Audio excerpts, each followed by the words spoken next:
Hello and welcome to Illumination Podcast with Nick and KISMA. I'm KISMA, and today's episode is all about how to solve anxiety during stressful times. So we are recording this during a stressful time on the planet, the pandemic, and we're bringing some tips and tools to you so you can move from that anxious state of mind into a calm and peaceful state of mind.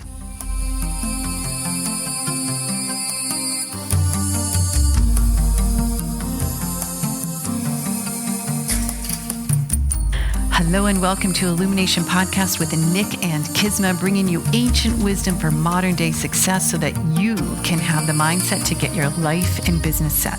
As always, thank you for tuning in. And if you're new to the podcast, take a quick second to hit the subscribe button in iTunes, SoundCloud, or Stitcher. If you want to get the inside info for this and every episode, as well as some free gifts, go to illuminationacademy.net/podcasts. And now let's dive in to get your mindset for your life and business set. Well, hey there, Nick. Hey there, KISMA. What's going on with you? Well, weird days. I noticed, sure. Yeah, and I noticed here we are scheduled to podcast and you were a few minutes late. I was a few minutes late. I have a confession to make. Uh-oh. I got a little distracted in the kitchen. Oh, no. Did you make Brussels sprouts? I didn't, actually. I thought about it, but... They smell. I know. Well, this kitchen is still going to smell. So here's what happened. I gave those coffee jellies another whack, right? The Mystic's Kitchen. The Mystic's Kitchen is popping these days, people. I gave the coffee jellies another try. I got a little distracted in the kitchen. I did that and I thought, just hang on. Is the kitchen, is it going to be a mess when I get home? No, it's clean. Okay. Yeah, no, I understand. I know. Hashtag alchemy. Right. So I gave those a try. They turned out okay. I'm going to have the recipe and also use some espresso rather than that. There are these little, for everybody who's listening who doesn't know what I'm talking about, there's these little things. They're coffee jellies and they're like a little candy coffee that I got out of this cookbook for Korean temple food. And the first time I made them, they tasted pretty good, but the texture wasn't quite right. It's like an icy. Yeah. And it just wasn't working. And so I tossed those and then I made a new batch because I got the right ingredients. I tried to substitute an ingredient and it just didn't work right. Yeah. And this time the flavor's not quite as good and the texture is a little weird. Yeah. So it's a little more experimenting. And then I was like, I wanted to make some hot sauce. And I thought, this will only take me 10 minutes and it took me 20. And so instead of being 5 minutes late, 5 minutes early. I was productive in the kitchen. One blessing and thing I'm grateful for being in home shelter is Nick is cooking all the time. I'm on it. Yeah. Yeah. I'm really enjoying it, but it's, this is relevant actually, whether the listener realizes it or not just yet, is my creativity comes out in different ways. And, I've been a little bit stuck around a piece of some writing that I have to do. And so I find some of these distractions, here and there. And today I just got distracted in the kitchen and probably not the best, but I noticed that this is happening with a lot of people. This is like their creativity is just coming out in all these weird ways. And I think it's one of the ways to deal with the situation and what's going on. For sure. Which brings us to anxiety during a very stressful time, which I think we can agree. So we're recording this, whatever day it is, April 1st, I think, April Fool's Day. It is April 1st. Not going there. But it is, it's a very fascinating, it can feel stressful. It can feel uncertain. If you haven't listened to our episode on how to be a human during these coronavirus times. It's a couple episodes back. It's a good one.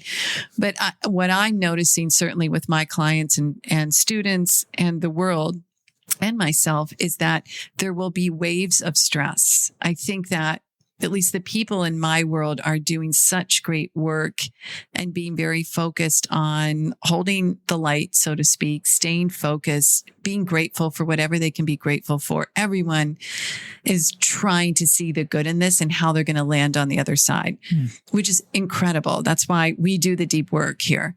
However, it doesn't mean that there aren't waves of anxiety. Absolutely. Because we just don't know. We don't know how long it's going to be. We don't know, So I know this is something you work on a lot with your clients and students. So Where do we start with this? Well, I think first and foremost is just kind of understanding what anxiety is. And it has a lot to do with futurizing. Mm-hmm. So, it's projecting into the future and right now with the certainty being what it is, or uncertainty, I should say, excuse me, with the uncertainty being so high, when we look ahead, it's like, well, how long is this going to last? Mm-hmm. Am I going to be okay? Not just on a physical level, because I think a lot of people are feeling a little bit more grounded in that, but okay, well, how long am I going to be out of work? Or how long is this kind of down cycle going to be happening? When am I going to be able to get back into my life and reconnect with people? It's one of the things I think a lot of people are just wanting and not having right now is a freaking hug. Yeah. Just like a real hug. Like, I am so grateful. I couldn't think of anybody to be like sheltered with than you. And really, I'm so grateful because it does make me think also like, okay, well, I know that not all relationships are as good as ours is. And, man, like if you're stuck for who knows how long with a strained relationship already, like that's going to kick everything up. And so, and then the anxiety, what it does is it burns when you're futurizing like that. So you get really up in your head and your head starts to really create these stories and it's burning a ton of energy. And so that actually depletes your energy, right? So you feel it's all like everything's all congested up in your head. And then it depletes your energy and then you're in that weakened state. So whatever your go-tos are going to be your go-tos, whether if you get manipulative or if you get angry or if you get willful and stubborn, if you get really naive, if you start to get into the self-pity and the woe is me, like whatever your things are, that's where you're going. They're magnetized. Yeah. Magnified, I should say, and magnetized. Yeah, that makes a lot of sense. It's like an extreme, hungry, angry, lonely, tired version. Yeah, that's right. And in the simplest sense, it has to do with the uncertainty that we're in right now. I really like I think we have to understand anxiety in order to solve it. And I like how you put it. It's futurizing. And I've certainly talked about this. You talk about this, how the mental stories that we create, the assumptions that we create when we go into the future and start seeing the worst case. Unfortunately, through the manifesting principles, then we have a better opportunity to manifest the worst. So it seems like it's really anchoring into the present moment and having some sort of faith and trust that what's in front of us is going to be okay. And that obviously we'll do everything we can to make it okay. Yeah, that's absolutely true.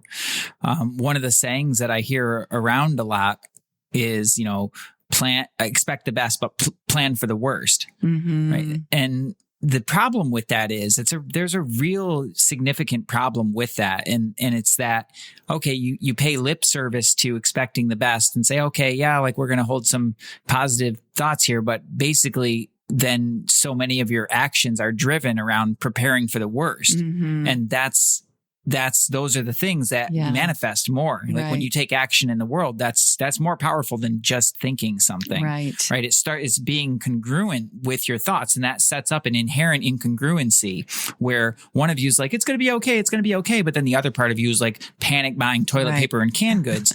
Right. No, but that's what people are doing, and they're like, I'm sure it'll be fine, but whatever, and it's like a binary message. It is. And that in itself will create more inner conflict. That inner conflict will get you more ungrounded. And the less grounded you are, the more that the mind just kind of takes control and is like, well, I'm going to make this safe by thinking my way through it.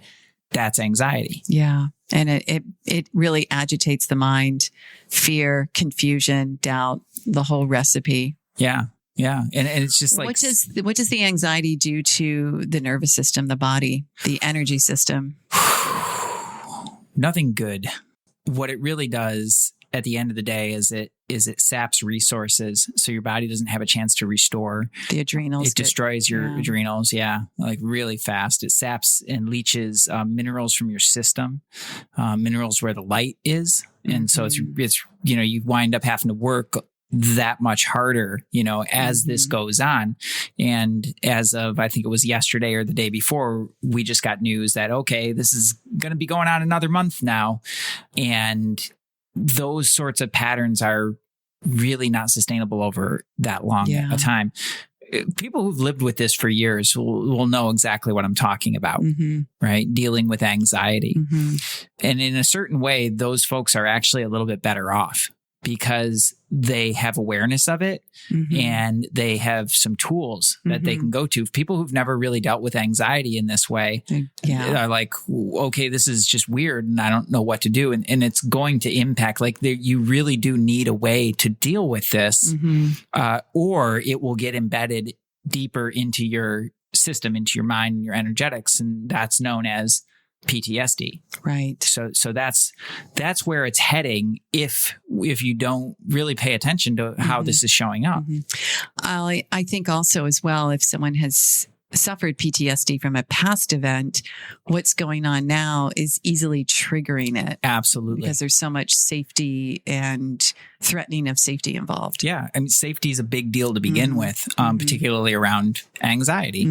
And that is one of the biggest things that is in question, not only from a physical standpoint of, who has it, who might get it, who's carrying it, who doesn't know, like all these, like, and am I safe in that? And the second part of the financial stability and all of those things, all of the things that come around, well, all of that goes straight to the safety stuff. I want to hear more from you around the tools and things. One of the things that I will say to people just to help anchor and lessen that anxiety is this is not permanent. Is our world going to be different from now on? Yes. However, this is not permanent. We're going to get through it. And the way that we view what's happening, the way we navigate it will determine how we land on the other side. That's an easy thing to say, like take a breath. It's not permanent. Okay. I feel better for a moment. Yet if someone is suffering from acute anxiety, what else can they do energetically to help get into the calm, come in for a landing, be able to have a sense of, I think when the anxiety melts, there's a greater sense of trust and faith. Of course, we're always talking about the spiritual and universal laws. Where do they start? Well, energetically, first thing is to go get my free video set because it'll teach you a breathing technique that is incredibly powerful. It's very, very simple. Anybody can do it. It'll teach you how to cut cords, which is basically getting you out of that energy. Like it's basically like hanging up the phone on all the stories that are going on in your head. That's true. You think about that, like a whole switchboard's all lit up. You were going to hang up those lines. Speak a little bit more about that, the chords. I know we've talked about it before, but if someone hasn't heard these etheric chords and how they represent the stories and the attachments and the hooks. Yeah, they're a real thing. It's not like they are just like an idea represented by this. They're actual connections. Like it's all energy and we all are connected. So when you get into a story, like the easiest way is to notice how they show up is it shows up in a story. Okay. You have worry around, an elderly parent, or you have worry about your kids, or you have worry about something. Okay. Well, every single one of those you hear there's a little conversation around it. And then that conversation tends to loop and it tends to maybe morph, but definitely amplify. Yes. And when you cut the cord from that's what I mean. That's like hanging up the phone. So it's basically just, okay, I'm going to end that conversation energetically. Right. Because it's happening in the energy. Right. And it's not just happening in you, it's happening all around you as well. And those are the subtle little things that you don't know that you don't know. Right. Until you're out of it for a second, you're like, whoa, like feels different. Yeah, I can breathe, or my head's just a little bit more quiet. Feels less heavy. I'm standing up straighter. Yeah. So they are like these energy lines that are hooking us into so many, not just our own thoughts, because we can create cords from our own thoughts and worries, but into other people's as well. And I think that we, perhaps this is one of the starting points of talking about breathing and cutting cords, is that let's deal with our anxiety first. That's right. This is the whole conversation about put your mask on first. Yes. Right? If the cabin loses pressure, you put your mask on first, even before the little girl next to you. Right? And that's a scary thing for people to do. Right. And it's understandable, but the breathing helps because it moves the energy. I explain all this in the videos in more depth too. The cord cutting gets you out of those conversations. You'll probably have to do it a lot more than you think, especially at first. I know. I find that to be true. Yeah. But just notice, this is my word of advice around it, is just, if you can shift it just a tiny bit, you can shift it more. Right. Right. And so it might not be as obvious at first. Right. And that's okay. You're not doing anything wrong. It's been around for thousands of years. I guarantee it works. Yeah, it is. It's an ancient technique. Yeah.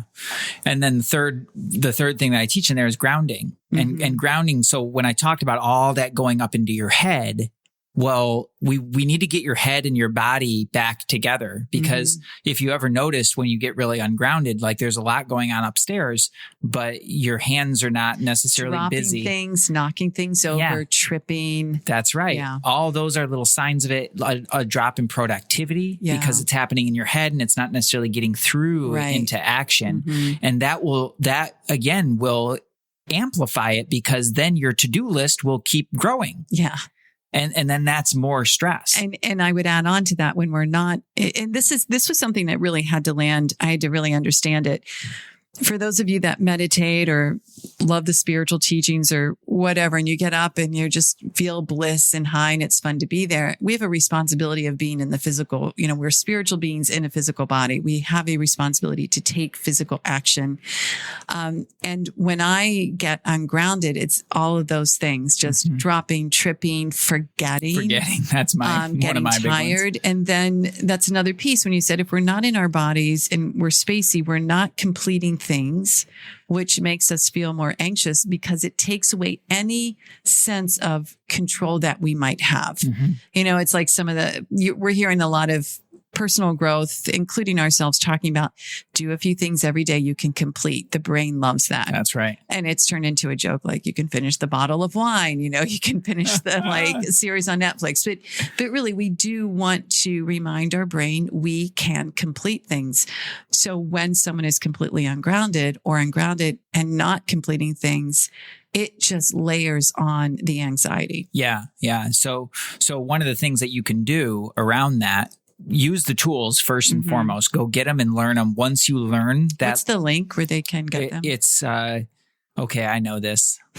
It'll be in the show notes, but let's get it. Actually, just go to my homepage, nickhansinger.com. Okay. And there's an opt-in for it right there. Okay. It's ancient tools. They're great. They're great tools. Yeah, they're fantastic.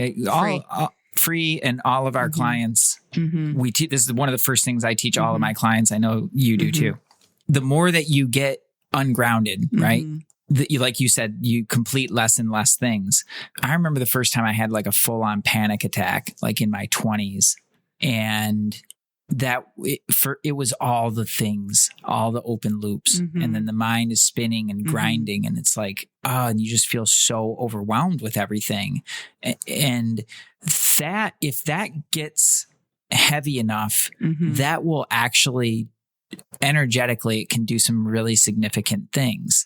So when you take the time to really retrain your brain and your body to actually be in sync, to get in sync with your breath and to let that work and to stay in your own lane, which is really what the cords are all about, right? Then you're going to be in a place to start to do that. So first thing to do, certainly do the things, but then start to make a list of the open loops.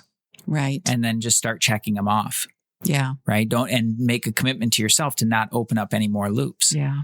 And as you start to work through that, you're going to start to feel a lot more grounded. It was my dad that talked me off the ledge, when that happened. He was the first person I called, because I knew that he had things with anxiety as well. He slowed me down. And kind of got me back into a mode. Right. I was very fragile for like a long, sensitive being. Quite a bit after that. Like something changed for me. It does happen when people have panic attacks. Then it's worried about when's the next one and what am I going to do? That's right. Futurizing. Yeah. Back to the futurizing. Exactly. Wow. So we've got breathing, the cord cutting, the grounding. These exercises are so important. Everyone, please get them at nickhansinger.com, and we'll have that in the show notes. I think the other piece that I see is movement, body movement. Yeah. Do you want to talk about that a little bit and what it does for body and mind and spirit? Yeah, I think this is important. I would say for everybody, but it depends on you specifically how important. Mm-hmm. Okay. So if you're a really active person and you're cooped up all day, like it's like a dog, you know, you got a German Shepherd that's like got to get out, you know, for its exercise, you know, but you know, your little, you know, lazy pug might, he might not need so much, but he still needs some. Yeah. And so it's kind of knowing, you know, what you need in that, but moving the body is so incredibly important, because if you're concerned for your health, for one, then that's one of the best things that you can do. A little bit of fresh air, right? Obviously honor the guidelines and everything like that, but fresh air is a natural, like, important. Yeah, it's a natural, like, cleanser for the lungs and the system. And sunlight, you know, sunlight, they say sunlight's a great disinfectant. Okay. And Mother Earth. That's right. So when you have all of those, you know, you start to get out and get into some of those things, you start to activate all the systems in the body. The body is a self-healing and self-cleaning mechanism. Okay. You know, if you're feeding it crap, it's going to have a hard time, you know, processing some of those things. So it's better to eat lighter and to eat more clean now more than ever. Right. Just because we are not typically getting as much movement spending so much time indoors. So eating lighter is going to help you do that. But the movement itself helps to activate all the channels in the body, and as well as the different organs and systems, so that everything can start to move. And once it starts to move, it will self-correct and self-heal. Got it. So that's how to speed up your recovery. I don't necessarily recommend super high intensity workouts unless your body's used to that. Like if you haven't worked out a bunch and you're like, I'm going to go for it, which that's like one of my things. I've definitely done that a few times. But it can actually tax your system in some ways that are going to make it that much harder on you. I agree. So ramp up to it mindfully. And take walks. Yeah. Take walks. Walks are great. As long as like it's within the guidelines, it is here. If we stay away from people, and we're lucky where we live, there's space to walk. Yeah. Because moving and being outside in Mother Nature, it is important for the mental and emotional health, not to mention the physical health. Yeah. So it's being able to feed those.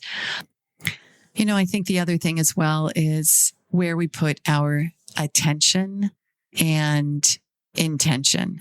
So attention can bring us to that present moment, that acute awareness, our breath, what we're doing right here. Are we focusing on something that we're grateful for, or are we choosing to go into fear and panic and anxiety? And I know that it can be debilitating and sometimes feel very much like there isn't control. But as we continue to work the energetic system and take care of self, we can move that attention to just a little bit higher vibe and then higher. And the gratitude thing will be the first to start. Yeah. And then following that with intention is, what is my intention for the day? You know, rather than turning on our phones and letting everybody else's, especially the news the way it is now, just scoop us up. Let's start the day with an intention, which could simply be, I'm going to be present. I'm going to be grateful. I'm going to get grounded. I'm going to do the very best I can do with what I have right now. Yes. And I will always call in unseen help. You know, so the intention, our minds are so powerful. And we see that in the way that anxiety can tip us upside down. By the same token, the gratitude and the attention and intention can lift us right side up. Absolutely. I'm so glad that you brought up intention, because intention slows us down. We have to think about what it is that we want or desire or doing.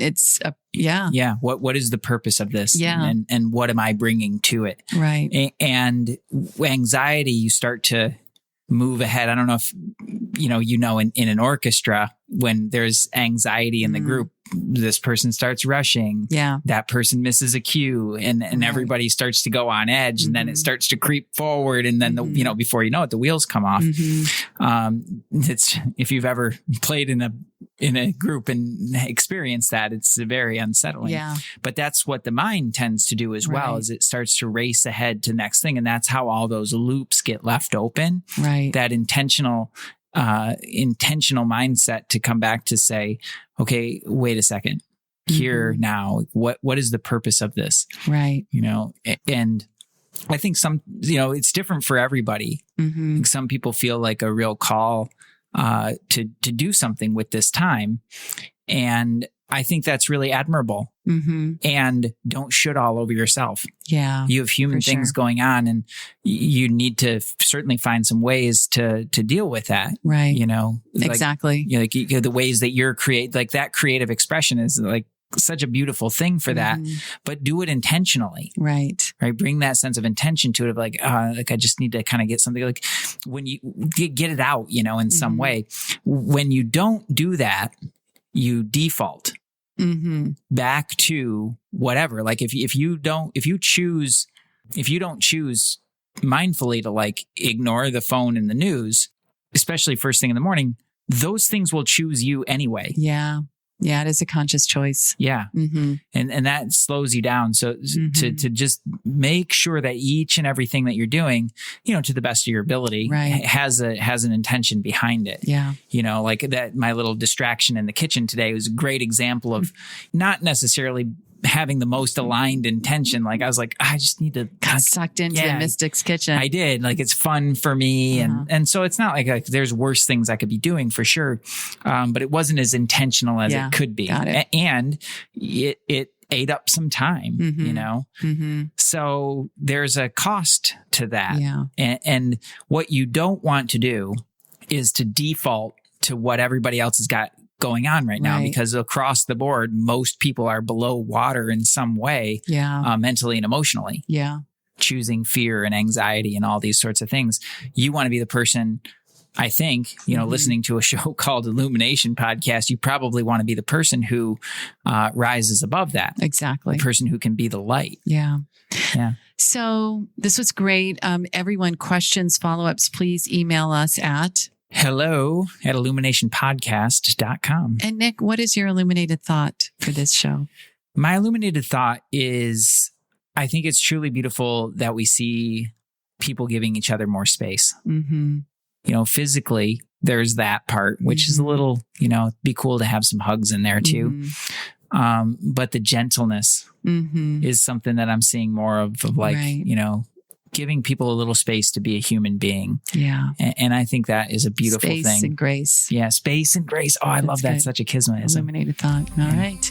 Well, thank you everyone for being here. We are sending you so much love, really good energy. And please reach out if there's anything that you need from us or questions. hello@illuminationpodcast.com. And we'll see you next week. Namaste. Peace. Hey, thanks for jamming with us today. And if you enjoy Illumination Podcast, please go ahead and share it with someone you love. Give us a rating, review, download our podcast. And remember, you can find us at illuminationacademy.net/podcasts. Talk to you soon. Namaste.